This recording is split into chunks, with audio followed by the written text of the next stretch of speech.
It's great to be back, but just you come back for a short stint, you get injured again. You come back for a short stint, and then you're injured again. It's hard to find any rhythm in there, and with everything that was happening towards the end of the season, it's just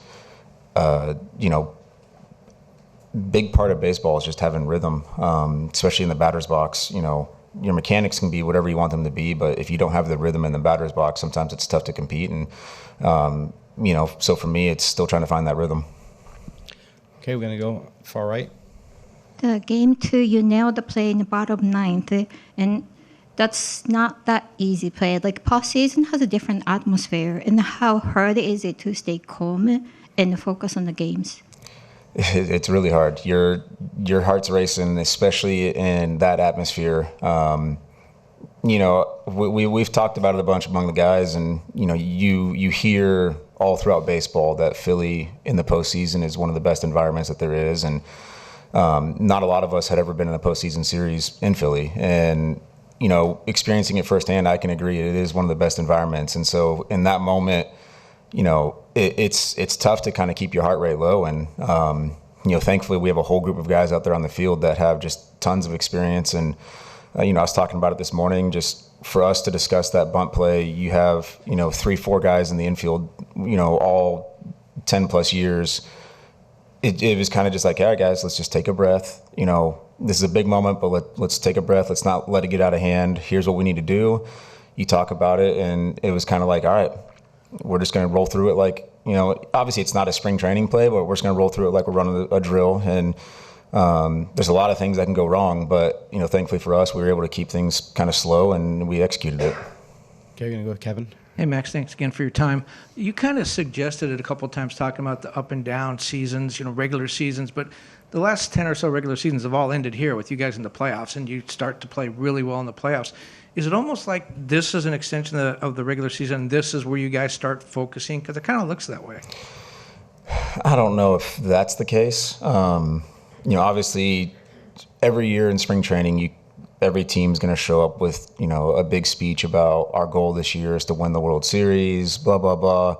The reality of it is there's only a handful of teams that can actually say that as a realistic goal, and we're one of those every single year. And so for us, making the postseason is not something that you should ever take for granted, and we definitely don't, but we expect to be here. And, once we get to this point, it's like it's just a whole nother level. And, for a couple of years, we went through a stretch where we had a little trouble flipping the switch when we got to this point. We rolled through the regular season, and we just couldn't find a way to, flip that switch at this point in the year. And so the last couple of years, I feel like we've, found that way, and I think that's just what's carrying us. Here we go, Bill. Yeah, Max, what about Dodger Stadium gives you all such a home field advantage? This place has an aura about it, It's the biggest capacity in baseball. Everyone talks about it when you come here. The lights seem a little brighter.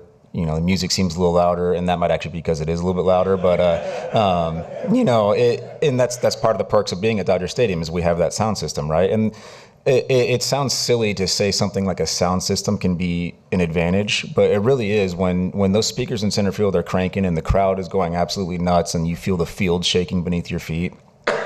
That's a really big advantage, and that's something that we've always had here. When we have those big moments, there's arguably no place that can get louder than Dodger Stadium, especially in the postseason. When you have 56, 57,000 people screaming all at the same time in a big moment, it's pretty wild. And that's an advantage that we've always had here, and the guys love it. And like I said, we've heard other players all the time talk about how cool it is to come here and play, and it's just. There's just something about this place where it always just seems a little different. Okay, and straight back in the middle. Max, you talked earlier about rhythm. What is your theory on momentum? Obviously, the Dodgers have it right now with the 9 straight wins. And how important is it, do you think, to try to end this thing tonight, to not relinquish that momentum? Yeah, momentum's always something that you don't know if it's real or not. You definitely feel it, though, as a player. In certain situations, you feel the momentum change. And obviously, we need to, we want to finish this tonight, and we don't want to let anything slip away from us. And that's one of those things where when you talk about momentum, if you don't finish it tonight, you feel like it's slipping away. And that's definitely not something that you want to have happen. Okay, going to go far right, Bill, Bob. Max, the other night, Bryce Harper was talking about this, how this used to be such a great pitcher's ballpark, Dodger Stadium. Now the ball carries much more than it ever has. Why is it that you think? Yeah, I saw an article talking about that. I've played here for a long time, and I still don't know that I know numbers and statistics are going to say what they say. I still don't know that I fully believe in that. At nighttime, traditionally the ball doesn't travel as much here. The marine layer comes in, and it's not a big field overall, but the ball just doesn't travel. And because it's not a big field, there's not a lot of grass out there for balls to drop in. And so this has always been a tough place to hit. The one thing we have going for us is the infield's always traditionally very fast. We have short grass. It's hard. The ball flies through the infield a little bit. But, I mean, to answer your question, I guess Shohei, I don't know. I mean, there's not a park out there big enough to hold Shohei, and he's hitting, 50-plus home runs a year, and a lot of those come here. So I don't know if that skews the numbers. But, I still don't fully buy into that this is a amazing hitter's park. Anything else, Max? All right, we're good. All right, thanks, Max. Kike Hernandez will be in. Hi. Okay, we'll open up for questions for Kike. Okay, we'll start Jack in the middle. Kike, since that game in Baltimore where you guys lost the no-hitter in the ninth through like 19-5, was that game galvanizing in a way? Was it a turning point in a way? Is that just one of those coincidental things that happens during the course of a year? And kind of what do you point to as being different the last 3 weeks since then? I want to say it's coincidental. I don't know. I think a key for us has been starting pitching has been unreal. And then obviously last couple of weeks, I feel like our offense has come together as a group and we're operating, firing on all cylinders as far as being a one unit instead of 9 different hitters. But as far as like that being a turning point or whatnot, I honestly hadn't noticed. I think it's just a coincidence. Next question. We're going to go over here on the left, first row. Hey, Kike, you Hi. mentioned in the past that you visualize each game before and you'll write it down. Have the last few games gone according to plan? I don't necessarily visualize the outcome. I just put myself in a position of success so that, I kind of go into the day, feeling good about it. And, it's easy to get those anxious nerves during playoff games right before the game. And I feel like if you visualize yourself as far as having success over and over again, it helps it calm a little bit, fear of failure kind of not necessarily go away a little more, but it's just, you're not thinking about it as much. But they have gone according to the way I've seen it as far as winning the games. So maybe that way. I don't think anybody had it scripted the way that the last 2 games had gone, but I'm just really, really glad that we've won both games. Here we go in the middle of Fabian. Yeah, Kike, after 2023, there was a lot of talk about just the offense's inability to get going in October and what sort of took to do that. What do you think has been the difference last October and this October to get more consistent offense out of you guys? We've scored more runs. We've gotten the timely hit. I don't know. I obviously was here in 23, but I wasn't here the previous 2 postseasons, so I don't necessarily know what happened or how it went down or what was going on. I can only attest and speak about the times where I was here.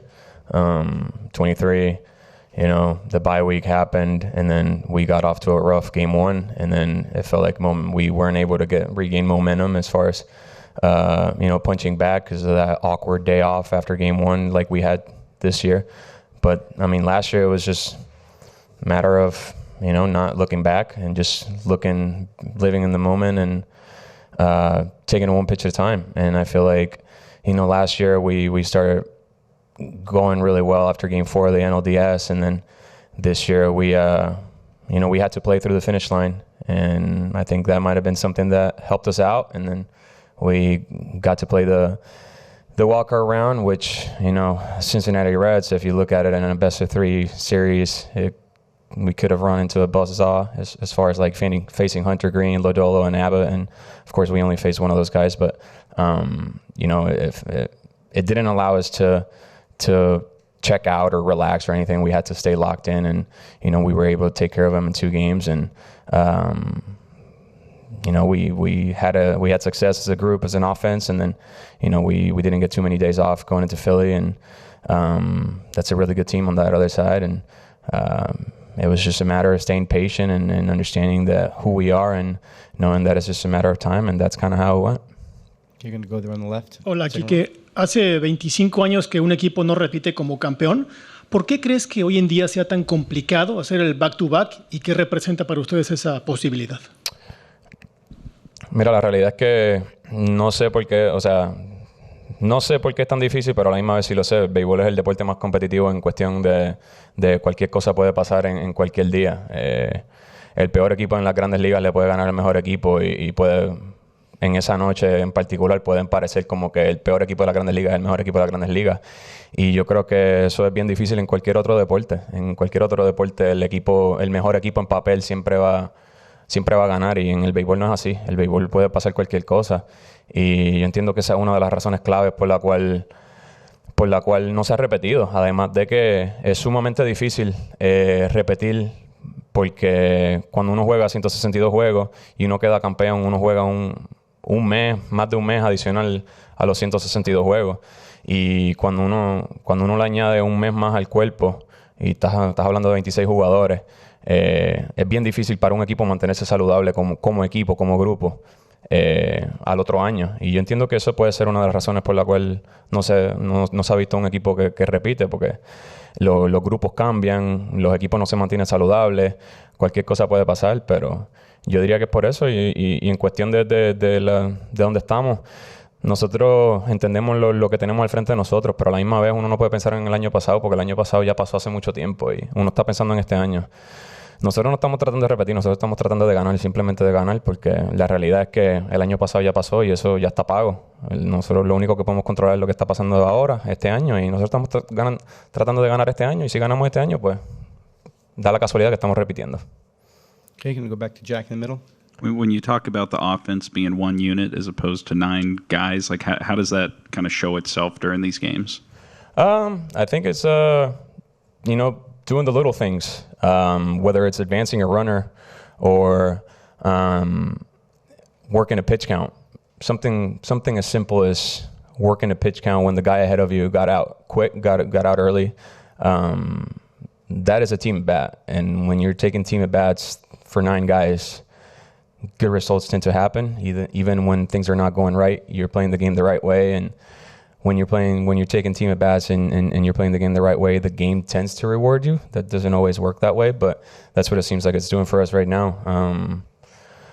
Whether it's Freddie taking second base on Castellanos on his base hit that he turned into a double, or Will Smith just being ready, right there, 2 outs, not trying to do too much, just trying to do something. You're just trying to get a base hit. That ball that I hit really, really far into shortstop. Just putting the ball in play, little things like that, man. Those are the things that, for us in the past, when we're not clicking as a group, we are not moving runners over. We're having a lot of empty, quick innings. We are not, putting the ball in play when we have to put the ball in play.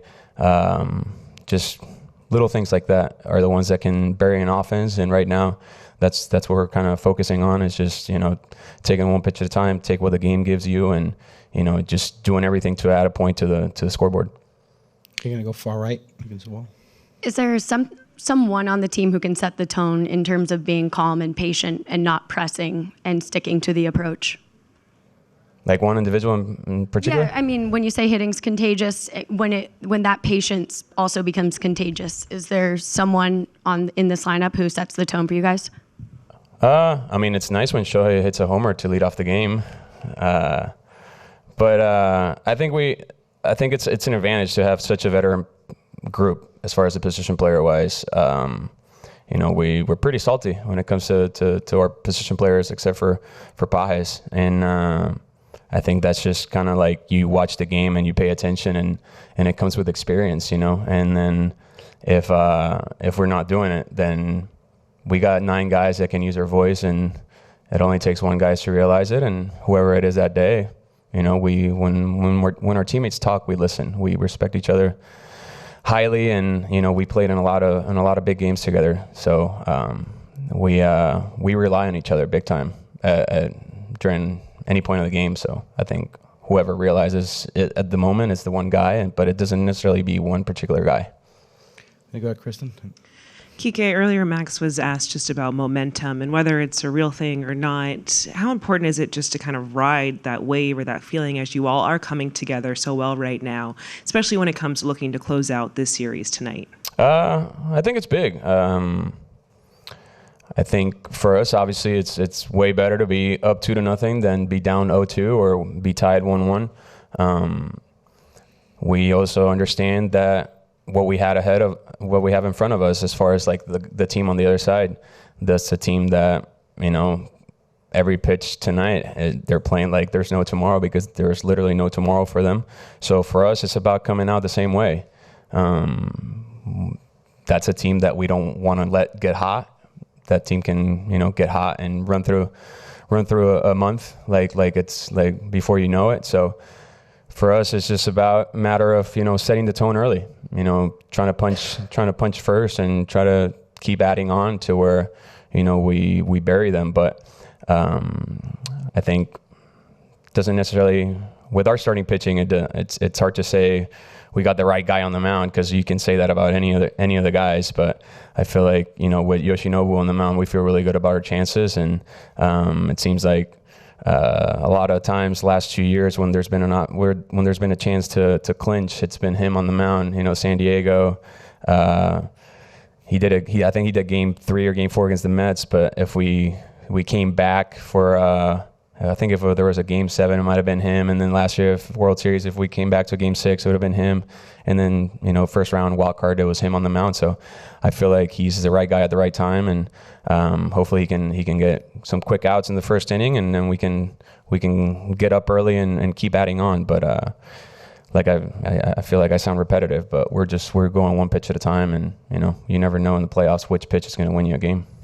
Going to go straight back in the middle. Kike, you mentioned 2023 when you fell behind and really weren't ever able to get any kind of momentum going, which is essentially where the Phillies are right now. So even though this is not a must-win for the Dodgers tonight, how important do you think it is to try to just end this thing tonight so they don't get any kind of momentum going?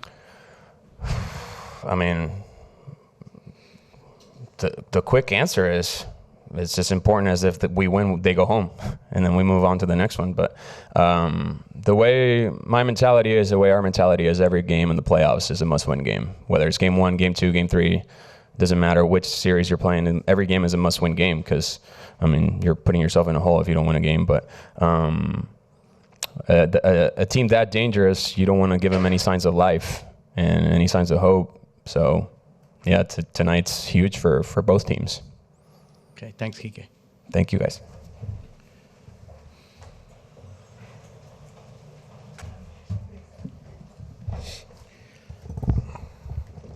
Okay, we'll start off with Kristen in the front. Dave, whether it was Max or Kike, kind of this conversation of momentum and looking to keep things going as you head into this one with wanting to close this out, what is just the feeling amongst the group as you are continuing to build on such good a baseball that you're playing at the moment? I think it's just kind of staying in this, mental state. I think that we're in a good spot. Guys aren't too high. Guys aren't too lax. Just focus on kind of, as they said, keep the momentum and just play good baseball. But, I feel good where we're at, the focus. Straight back there on the right. Dave, regarding the wheel play in the 9th, Mookie mentioned that it was a conversation him and Miggy had after a game against the Angels, and Miggy said you use that play when it's do or die situations. I guess, how often do you get those kind of nuggets from Miguel as a leader in the clubhouse and the value he brings to this team? All the time. He kind of asks me the right questions, and, he wants to manage at some point. And so he's always trying to learn, and he's really helped Mookie's growth really sped up the process because of, the nuances of the position and thinking about things that might or might not happen and getting ahead of it. And so it's good to see, Mookie thinks as a shortstop, and Miggy's a big reason why. Going to go to Jack here in the second row. Do you think Sheehan and Roki will be back online for you tonight? Yeah, they should be out there playing catch right now. And so, once they do that, then I'll converse with Bardo and Mark and kind of see where they're at. I know we've asked you about the potential of using starters out of the pen, but when you look at these two games specifically, especially with how the schedule's lined up for Snell and Shohei, is that something you have on your mind as a possibility coming into these tonight and potentially tomorrow, or are you going to try to stay away from that? I think as far as those two guys, I'm staying away from that. They're not a part of any kind of equation or math that I'm thinking through. But it is a game that, we're going to do everything we can to win, within reason, obviously. But I feel good with, obviously, Yamamoto. I feel good with the guys that, in a leverage game that I'm going to go to. Yeah.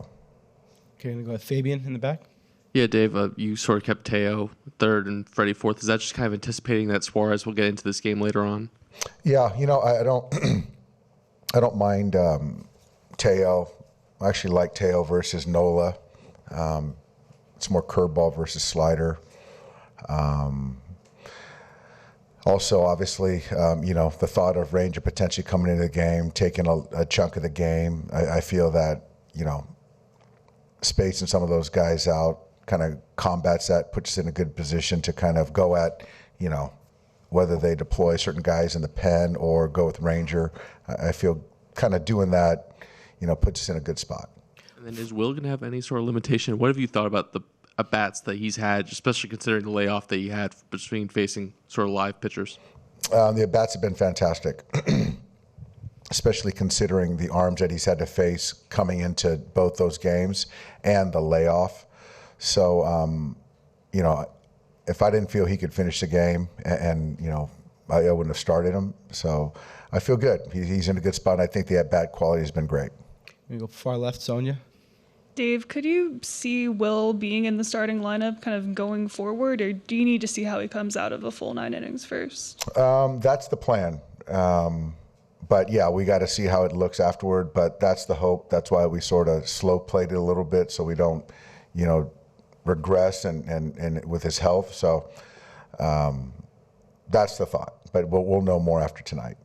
Are you surprised at all that a little more than a month after, fracturing part of his hand, he's here and able to do this for you guys? I'm not surprised, given who he is. And the fracture, typically it's 4 or 5 weeks to kind of heal it. So it's healed, still some residual uncomfort, but with him, he wants to be out there. So not surprised as far as the person. Go straight back in the right, Carrie. Dave, what makes Yoshinobu the right guy for this moment? He is, he's very confident. I think that he has a pitch mix that can kind of manage lefties, righties, enough velocity to handle this team. He does a great job of managing his emotions, as good as anyone I've been around. And so being able to, the opportunity to close it out, he's the right guy tonight. Anything else for Doc? We got one, Kristen here. Dave, just to follow up on what Jack had asked you about the starters, if you guys are in a position in which it makes sense, could you see Tyler Glass now coming out of the bullpen in a game like tonight, or would you kind of just stay away from him in general? We would stay away from him. We're going to stay away from Tyler. So Tyler won't be an option tonight. Okay, we'll get one more in the middle. Eric. I'm sorry, I got Bill too. All right, 2 more. Dave, just following up, how is Miguel Rojas' hamstring, and is he limited at all? I was out there with him taking grounders, watching him take grounders, and he looked really good. So I don't think there's any limitations with hamstring. I think he'll be ready when called upon. No limitations. And Muncy's back in the lineup. I know he had the oblique, and then he had the leg thing after the hit by pitch. How's he looked to you at the plate the last few weeks, like since he's been back? He looks okay. I think that the line double the other night, I think, is a confidence builder. I thought the at bat prior taking the walk was good. Max at times gets a little too quick. This would be a good test for him. Aaron's going to throw a bunch of curveballs his way. So to kind of be able to kind of stay back and not get too out front is going to be a good test for him tonight. Doc, how important is it to win tonight and not give them hope? It's important. You have these guys on their heels, and you're at home. We expect a great, boisterous crowd. So we've got one of our aces on the mound. So the way we're playing, we want to put these guys away and don't let them up for air. Thanks, Doc. All right, thanks, guys. Trey Turner will be in shortly.